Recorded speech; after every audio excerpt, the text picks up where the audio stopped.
अस्सलाम वालेकुम, मैं हूं मोहम्मद वकार और आप देख रहे हैं मोहम्मद वकार ऑफिशियल यूट्यूब चैनल।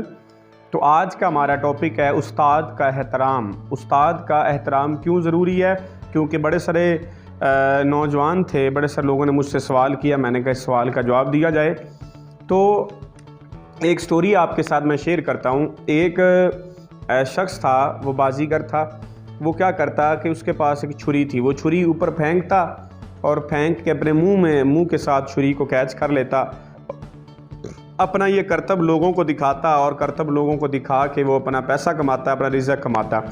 एक दिन वो ऐसा कर रहा था, करतब दिखा रहा था, तो एक शख्स ने उससे पूछा कि ये बताइएगा कि इस जो आप ये जो हुनर दिखा रहे हैं, इसका आपका उस्ताद कौन है? उस शख्स ने कहा जी मेरा तो कोई उस्ताद नहीं है, मैंने ऐसे ही सीखा। तो वो जब उसने ये सवाल किया, सवाल करके जब वो फ्री हुआ तो उसने कहा चल इसको दोबारा फेंक। जब उसने दोबारा फेंका तो वो जो छुरी थी, वो छुरी उसकी आंख पे लगी और आंख उसकी ज़ाया हो गई। उसी बंदे ने दोबारा फिर पूछा कि आपका उस्ताद कौन है? उसने कहा कि मेरा उस्ताद तो कोई नहीं है। उसने दोबारा फिर पूछा कि ये बताओ कि तुमने ये करतब सीखा किससे, किसको देख के तुम्हें ये आइडिया आया? तो उस बंदे ने कहा जी मैं एक दिन सफ़र कर रहा था, सफ़र करते करते मैंने एक बगले को देखा। बगला एक परिंदा है, आपने देखा होगा, हमारी ज़ुबान में उसको बगला कहते हैं। कि उस मैंने बगले को देखा, वो क्या करता था कि एक मेंढक को वो ऊपर फेंकता और फेंक के नीचे से आके उसको कैच कर लेता और खा जाता। फिर वो ऊपर फेंकता, नीचे आके उसको पकड़ के खा जाता। मैंने उसको देखा, उसको देख के मेरे दिमाग में आइडिया आया कि जिस तरीके से ये बगला ऊपर मेंढक को फेंक के खा जाता है तो क्यों ना मैं भी ऐसा करूं। फिर मैंने उसको सीख के फिर जो है वो ये छुरी मैंने अब फेंकता हूँ और मुंह के साथ कैच कर लेता हूँ। तो उस बुज़ुर्ग ने कहा कि तुम्हारा उस्ताद कोई इंसान नहीं है, बल्कि तुम्हारा उस्ताद एक बगला है। क्योंकि ये तुमने बगले से सीखा है और जैसे तुमने उस उस्ताद को नहीं माना, उसकी तुमने गुस्ताखी की और आपने कहा कि मेरा कोई उस्ताद नहीं है, तो फिर उसका नुकसान क्या हुआ कि उस छुरी ने आपकी जो आँख है, आपकी आँख को ज़ाया कर दिया। इसी तरह ज़िंदगी में हम तालीम हासिल करते हैं, हम किसी भी फील्ड में कामयाब होते हैं, तो कोई एक ऐसा शख्स होता है जो हमें ज़िंदगी में कामयाब करवाता है या सिखाता है। हज़रत अली शेर खुदा फरमाते हैं कि जिस इंसान ने मुझे एक लफ्ज़ भी सिखाया वो मेरा उस्ताद है और मैं उसका ग़ुलाम हूँ। वो जो मुझे कहे मैं करने के लिए तैयार हूँ, क्योंकि उसने मुझे एक लफ्ज़ सिखाया। तो उस्ताद की बड़ी रिस्पेक्ट है, उस्ताद की बड़ी वैल्यू है। दुनिया के सबसे अजीम तरीन उस्ताद हज़रत मोहम्मद मुस्तफ़ा सल्लल्लाहु अलैहि वसल्लम, वो फरमाते हैं कि अल्लाह ने बेशक मुझे मुअल्लम बना के भेजा, मुझे उस्ताद बना के भेजा, मुझे टीचर बना के भेजा। तो यहाँ से आप टीचर के प्रोफेशन का अंदाज़ा लगा सकते हैं कि एक टीचर की कितनी वैल्यू है, कितनी इज़्ज़त है। हमें अपने उस्तादों की इज़्ज़त करनी चाहिए, रिस्पेक्ट करनी चाहिए। मैं देखता हूँ कि जैसे जैसे मुआशरा तरक्की कर रहा है, वैसे वैसे उस्ताद की जो वैल्यू है वो डिग्रेड हो रही है, उस्ताद की वैल्यू कम हो रही है। उसकी बड़ी सारी वजूहात हैं, तो उस पर हम अलहदा से बात करेंगे। तो उस्ताद याद रखिएगा बादशाह होता नहीं है, लेकिन बादशाह बना देता है। उस्ताद अफसर होता नहीं है, लेकिन अफसर बना देता है। उस्ताद वज़ीर आज़म होता नहीं है, वो वज़ीर आज़म बना देता है। उस्ताद कामयाब चाहे ना भी हो, लेकिन अपने शागिर्द को कामयाब बना सकता है, क्योंकि उसके अंदर वो स्किल, वो काबिलियत, वो टैलेंट, वो जहानत, वो इंटेलिजेंसी अल्लाह ने रखी होती है, जिस वजह से वो उस्ताद बना होता है। उसके पास वो सारा टैलेंट, वो सारी जहानत होती है। तो आप जिस भी फील्ड में हैं, आप अपने एक उस्ताद को चुनें, क्योंकि आपका जो इल्म है, हज़रत वासफ़ अली वासफ़ फरमाते हैं कि आपके इल्म को अमल में बदलने के लिए इल्म के साथ साथ आपको एक उस्ताद, एक रहबर, एक गुरु, एक टीचर की ज़रूरत होती है, जो आपके इल्म को चाहे वो अमल में तब्दील करे, आपको मोटिवेट करे इल्म पर अमल करने पर। अदरवाइज़ आप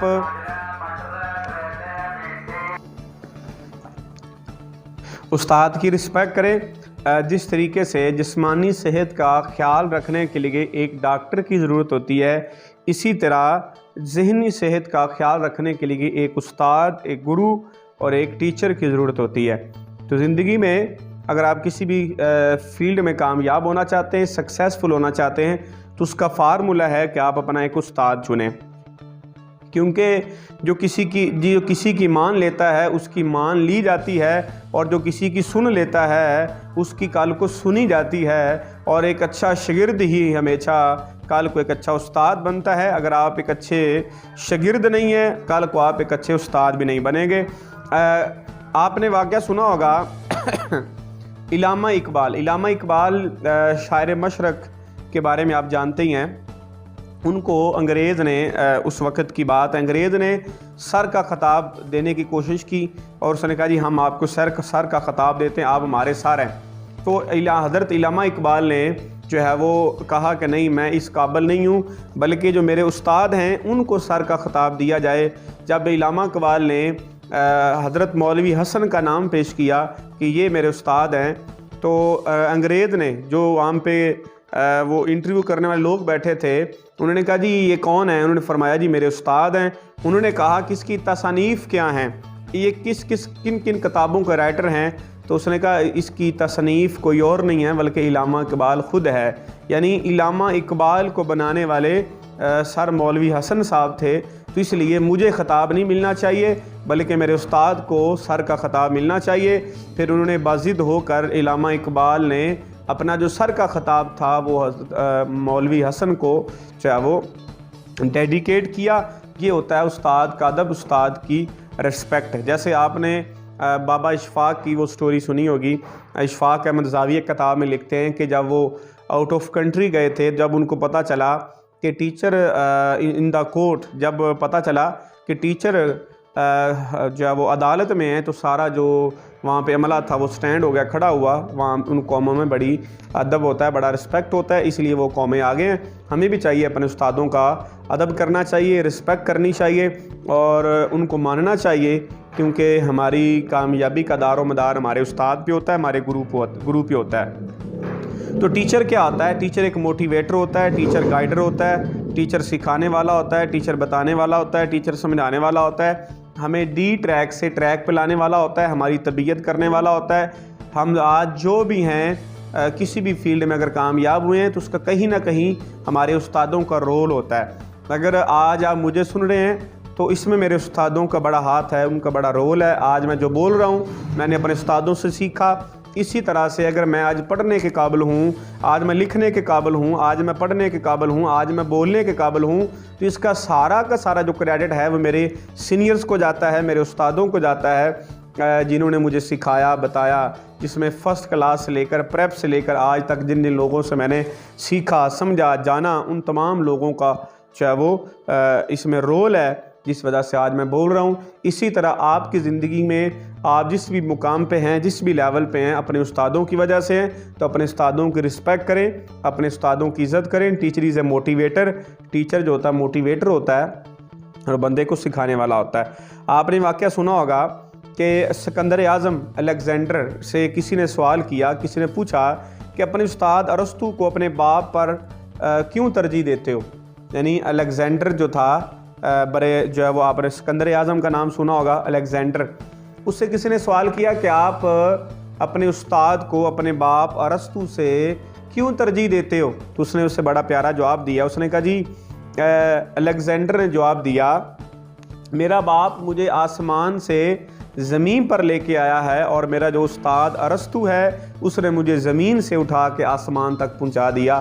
तो इसलिए मैं अपने बाप से ज़्यादा अपने उस्ताद की रिस्पेक्ट करता हूँ। इसलिए जो था जो है वो सिकंदर आज़म इसलिए था क्योंकि उसका उस्ताद अरस्तु था। वो उस्ताद की रिस्पेक्ट करता था, उस्ताद की उसने इज़्ज़त की और अल्लाह ने उसको सिकंदर आज़म बना दिया। अगर आप इस ज़िंदगी में जो है वो कामयाब होना चाहते हैं, अपने उस्ताद की इज़्ज़त करें। उसने कहा जी, मेरे वालिद साहब मुझे आसमान से ज़मीन पे लेके आए और मेरे उस्ताद ने मुझे ज़मीन से आसमान पे लेके गया, इसलिए मैं अपने वालिद की जगह पे उस्ताद की इज़्ज़त ज़्यादा करता हूँ। और इसी तरह कहता है कि मेरे बाप ने मेरी जिस्म की परवरिश की और मेरे उस्ताद ने मेरी फ़िक्र की परवरिश की। असल जो परवरिश होती है वो फ़िक्र की परवरिश होती है और मेरी बाप की वजह से मुझे ये इल्म मिला और उस्ताद की वजह से मुझे रूहानी इल्म मिला। और जिसका कोई उस्ताद नहीं होता उसका शैतान उस्ताद होता है। तो ज़िंदगी में आपका एक उस्ताद, एक मेंटोर, एक गुरु लाजमी होना चाहिए। जो आपको ज़िंदगी में कामयाब करवा सके, किसी भी प्रोफेशन में आपको आगे लेके जा सके। आप जो भी बनना चाहते हैं, आप किसी भी फील्ड में जाना चाहते हैं, उस फील्ड के किसी माहर बंदे से, एक्सपर्ट से आप रब्ता करें, वो आपको उस मुकाम तक ले जाएगा। तो उस्ताद की रिस्पेक्ट करें, क्योंकि हमारे जो उस्ताद है ये हमारी कौम, हमारी जो है वो मुल्क की तरक्की का बायस है, और उस्ताद ही है जो मुआशरे की तरक्की में लोगों की तरबियत करने में बुनियादी रोल अदा कर रहे हैं। तो हमारा फ़र्ज़ बनता है कि अपने जब उनका अदब करना चाहिए, उनकी रिस्पेक्ट करनी चाहिए, क्योंकि बाअदब बानसीब और बेअदब बेनसीब। और अल्लाह फरमाता है कि जो अपने मौसन का ना शुक्रा है वो अपने अल्लाह का ना शुक्रा है।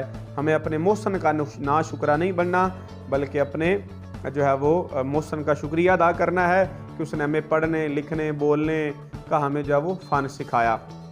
बड़े सारे लोग होते हैं, कुछ हमें लिखना सिखा देते हैं, कुछ पढ़ना सिखा देते हैं, कुछ बोलना सिखा देते हैं, कुछ ड्रेसिंग करना सिखा देते हैं, कुछ चलना सिखा देते हैं, कुछ लोग हमारी तरबियत कर जाते हैं। कोई एक बंदा इसने एक बात भी समझाई, हो सकता है उस एक बात की वजह से आप ज़िंदगी में बहुत बड़े मुकाम पे चले जाएं।